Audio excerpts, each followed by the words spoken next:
सच ही कहा है, लड़िए उतना ही रूठिए उतना ही। जो आपको मना लिया जाए, लड़िए उतना नहीं, रूठिए उतना नहीं कि एक दिन आपको छोड़ के ही चला जाए। So hi guys, welcome back all anganwadi workers channel first. तो आप लोग वीडियो में कंटिन्यू लास्ट तक बने रहिए। हम लोग देखेंगे कि जो अभी धरना पे जो सेविका सहायिका द्वारा किया जा रहा है, उस पर जो अभी 3/10/2023 का जो कैबिनेट मीटिंग बैठा उसमें कुछ नहीं हुआ। कारण क्या था, और उसके विपरीत यहाँ जो है उसके द्वारा सोचा जा रहा है कि अब जो पोषाहार वगैरह जो भी है, जो जीविका के द्वारा गण पका भोजन या डीबीटी के माध्यम से उसके बारे में सोचा जाए। तो क्यों सोचा जा रहा है, इसका पीछे कारण क्या है, क्यों इसके लिए जो वहाँ पे इस तरह से बातचीत किया जा रहा है, तो उसके रिगार्डिंग हम लोग बिल्कुल वीडियो में जानकारी लेंगे। लेकिन आप लोग उसमें नहीं रुकिएगा।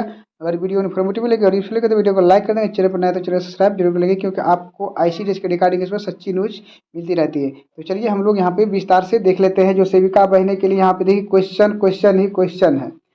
कल दिनांक 3 सितंबर 2023 को संध्या अखिल भारतीय आंगनबाड़ी कर्मचारी संघ महासभा एवं एटक आंगनबाड़ी संगठन संयुक्त के तत्वावधान में आईसीडीएस निदेशक जो है कुशल किशोर जी के साथ सेविकाओं की समस्या पर लंबी वार्ता हुई। इस बैठक में कुमारी जो मीना, स्नेहलता, प्रकाश कुमार सिन्हा, डॉक्टर मतलब जो यहाँ पे है ज्ञान प्रकाश, आजाद, विपिन घोष आदि इसमें उपस्थित थे।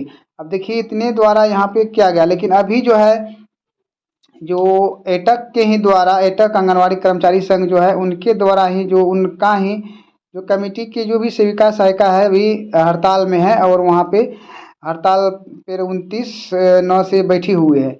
और इसी को रिगार्डिंग जो लगातार 5 बार जो बैठक हुई, सॉरी कैबिनेट बैठा गया, सभी विभाग को बिना कहे सुने, सभी मंत्री हो, सॉरी मतलब जो कर्मचारी हो या फंड हो, बिना कहे बिना सुने वहाँ पे पारित किया जा रहा है। लेकिन सेविकाओं के हित में किसी प्रकार का नहीं किया जा रहा है। तो क्यों नहीं किया जा रहा है, तो इसके रिगार्डिंग आपको पहले ही कहावत बता दिए हैं। तो हो सकता है शायद वही हो, और यहाँ पे भी कुछ वार्ता में वही बात जो है सामने आई है। निदेशक महोदय ने द्वारा ने कई मांगों को बिहार सरकार जो क्षेत्राधिकारी से बाहर के बात बताते हुए 2 मुद्दों को विस्तार से चर्चा किया। बहुत सारे ऐसे मुद्दे हुए लेकिन उतना नहीं बताया गया। केवल 2 मुद्दों पर यहाँ पे जो है उन जो आईसीडीएस महोदय द्वारा बताया गया। उन्होंने स्पष्ट रूप से बताया कि ग्रेजुएटी के मामले में फाइल आगे बढ़ा दी गई है, जिस पर यथाशीघ्र सरकार का निर्णय लेगी। देखिए ये फाइल बढ़ा दिया गया है, इस पर क्या ये सेलेक्ट किया जाएगा या रिजेक्ट किया जाएगा, इस पे तो अब आगे की कार्रवाई होने के बाद ही पता चलेगा। तो एक मुद्दा तो ये है कि जो ग्रेजुएटी वगैरह के लिए जो लड़ रही हैं उनके लिए जो आईसीडीएस के द्वारा जो है सरकार को इसके लिए फाइल बढ़ा दी गई है। नेक्स्ट लिखा, यह उल्लेखित किया कि आपकी मूल समस्या का समाधान केंद्र सरकार के पास है, न कि राज्य सरकार के पास। मतलब जो है आपका समस्या का समाधान केंद्र सरकार के पास है। केंद्र सरकार से लड़िए, वहाँ जाइए और वहाँ से आपका जो है बढ़ोतरी होगा। इसके बाद नेक्स्ट जो बताया गया, जो अतिरिक्त मानदेय बढ़ोतरी के विषय में उन्होंने बताया कि कुछ सेविकाएं संगठन की हड़ताली जिद के कारण जो है इस पर विचार बंद कर दिया गया। अब देखिए यहाँ पे ऐसा बात बताया गया आईसीडीएस डायरेक्टर द्वारा, उनके द्वारा जो था मंत्री महोदय से बात की गई या सभी के समक्ष बात की, उसी के उपरांत का ये बात है जो लिखा गया है। जो कुछ अतिरिक्त बढ़ोतरी के विषय पर बताया गया कि कुछ सेविका संगठन की हड़ताली जिद के कारण इस पर विचार अब बंद कर दिया गया। कोई विचार नहीं है, डायरेक्ट यहाँ पे लिखा है कि आपको केंद्र सरकार को ही इस पर कुछ निर्णय लेना पड़ेगा। इसके बाद निदेशक सचिव और विभाग मंत्री ने इस पर अपने हाथ खड़े कर लिए, और इसके लिए उन्होंने बताया कि अगर इस पर जो अगर किसी प्रकार का हरा झंडा अगर दिखाया जाए तो वो जो है गवर्नमेंट के ही द्वारा, सॉरी मतलब सेंट्रल गवर्नमेंट के ही द्वारा कुछ किया जा सकता है। आगे उन्होंने कहा कि चाहे आप 54 दिन के हड़ताल कर ले या 64 दिन के हड़ताल कर ले, विचार जो है अब संभव नहीं है। सिर्फ और सिर्फ मुख्यमंत्री ही इसका कोई निर्णय ले सकता है। तो मुख्यमंत्री द्वारा भी कई बार कैबिनेट में मीटिंग हुई, जिसमें कि बहुत ऐसे फंड वगैरह कर्मचारी प्राधिकारी को जो है सभी जो ऐसे थे बिना कहे सुने उनका जो पहले का ही मांग था उस पर स्वीकृति मिल गया, लेकिन आंगनबाड़ी सेविका सहायिका को नहीं मिल रहा है। और यहाँ ऊपर जो आप स्पष्ट देख रहे हैं कि लिखा है कुछ ही सेविका संगठन के हड़ताली जिद के कारण इस पर जो है बात करना संभव नहीं है।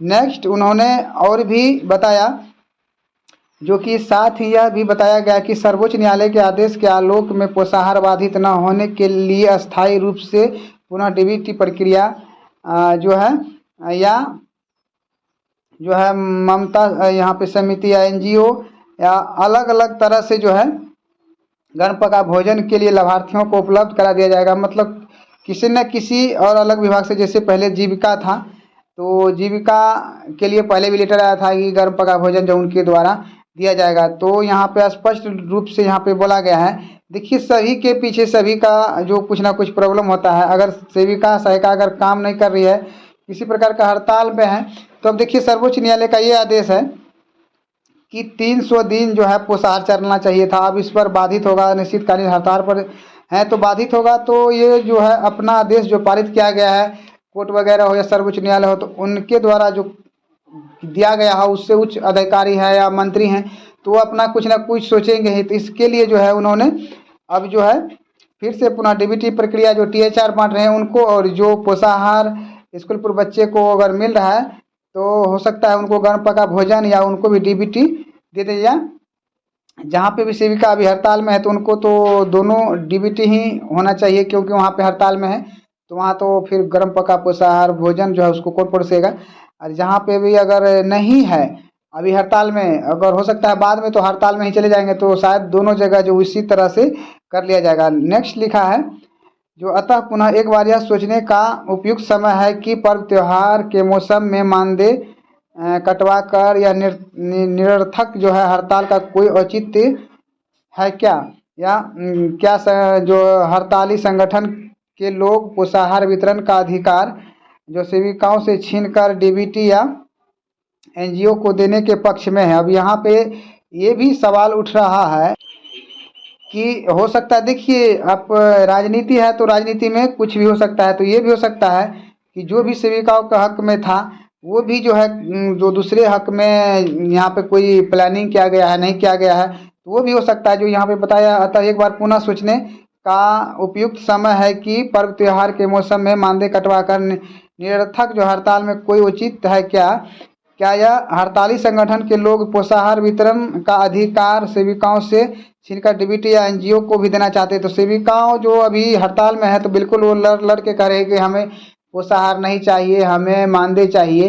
तो आप लोगों को ये भी बता दें कि यहाँ जो सर्वोच्च न्यायालय का ये पहले से आप लोग जो फॉर्म वगैरह भरे हैं, आपको जो सर्विस मिला है, ट्रेनिंग लिए हैं, उसमें स्पष्ट रूप से बताया गया है कि जो मतलब आप समाज कल्याण के लिए जो नियुक्त किए गए हैं, चयन किए गए हैं, तो उसमें जो है 300 दिनों के लिए सर्वोच्च न्यायालय का आदेश है कि पोषाहार और वहाँ पे टीएचआर जो दिए जाए। तो अब उसको आप इग्नोर कर रहे हैं, वो नहीं चाहिए, वो नहीं चाहिए, तो फिर आप लोगों को किस लिए रखा जाएगा, ये भी एक सवाल बनता है। तो आप लोग सवाल भी वैसे कीजिए कि कुछ सरकार को भी लगे और कुछ आपके भी हक में हो। ऐसा आप लोग सवाल ना करें कि बिल्कुल जो सरकार के विपक्ष हो या कोर्ट का आदेश का आप लोग उल्लंघन कर दें, जो कि कोर्ट का स्पष्ट आदेश है कि 300 दिन जो है आपको पोषाहार या टीएचआर चलाना है, खिलाना है, उसको बाधित नहीं करना है। लेकिन कुछ सेविकाओं जो हड़ताली संगठन है ये बोला जा रहा है कि हमें पोषाहार नहीं चाहिए। पोषाहार आपका नहीं है, पोषाहार लाभुक का है, आपके पोषक क्षेत्र के लिए है, टीएचआर उसके लिए है। तो आप इस पर ऐसे सवाल खड़ा नहीं कर सकते हैं कि पोषाहार हमें नहीं चाहिए। क्यों? आपका पोषाहार आपका नहीं है, पोषाहार जिनका है उनके लिए है। और सर्वोच्च न्यायालय का जो आदेश है उसको भी आपको ही पालन करना है। ऐसे नहीं कि आपको केवल जो है बच्चे को पढ़ाने के लिए, अगर बच्चे को पढ़ाने के लिए होता तो टीचर में भी आप लोगों को बहाली किया जा सकता था, आंगनबाड़ी पे भी टीचर बहाली किया जा सकता था।